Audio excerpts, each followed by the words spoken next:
দীর্ঘ ৩০ দিন রোজা থাকার পর আজকে পবিত্র ঈদ। সবাইকে জানাই ঈদের শুভেচ্ছা ও ঈদ মোবারক সবাইকে।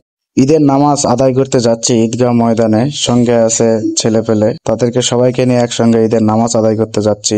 আর এসব দিনগুলি দেখলে মনে পড়ে সেসব ছোটবেলার কথা, দাদুর হাত ধরে আব্বুর হাত ধরে যেতাম। এখন আর কাউকে লাগে না, এখন হয়তোবা অনেক বড় হয়ে গেছি। তো ফাইনালি ঈদের মাঠে চলে আসছি। আসলে এটি আমাদের নতুন করে সংস্করণ করা হয়েছে ঈদগাহ মাঠ। আগে সবাই আমরা আমাদের এক জায়গায় দলবদ্ধ হয়ে ঈদগাহ নামাজ পড়তাম, কিন্তু করোনার কারণে সেখান থেকে মসজিদে মসজিদে বিভক্ত হয়ে আমাদের এটি নতুন ঈদগাহ সংস্করণ করা হচ্ছে। আশা করছি ইনশাল্লাহ সামনে আরো ভালো কিছু পরিদর্শন করা হবে এখানে। তো সবাই খুশি, আসলে ঈদ মানেই খুশি।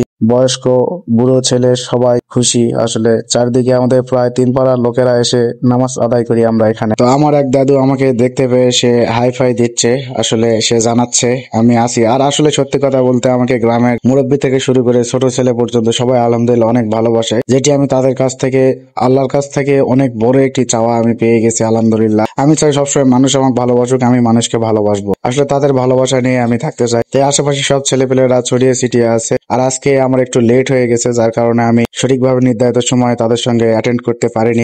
কিন্তু তারপর আমার জন্য সবাই অপেক্ষা করতেছিল, যার জন্য আমি আন্তরিকভাবে ধন্যবাদ জানাই তাদেরকে। তো আশেপাশে ছেলেপেলে, এটি হচ্ছে কারিমুল, আমাদের দাঁত ভাঙ্গা কারিমুল 1 2 3 গিয়ার নামে পরিচিত।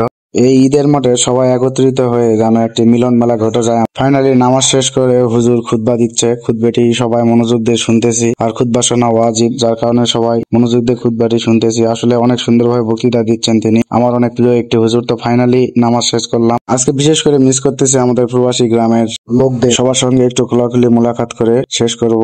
তো আজকে ভিডিওটি এই পর্যন্তই। সবাই ভালো থাকবেন, সুস্থ থাকবেন। আসসালামু আলাইকুম।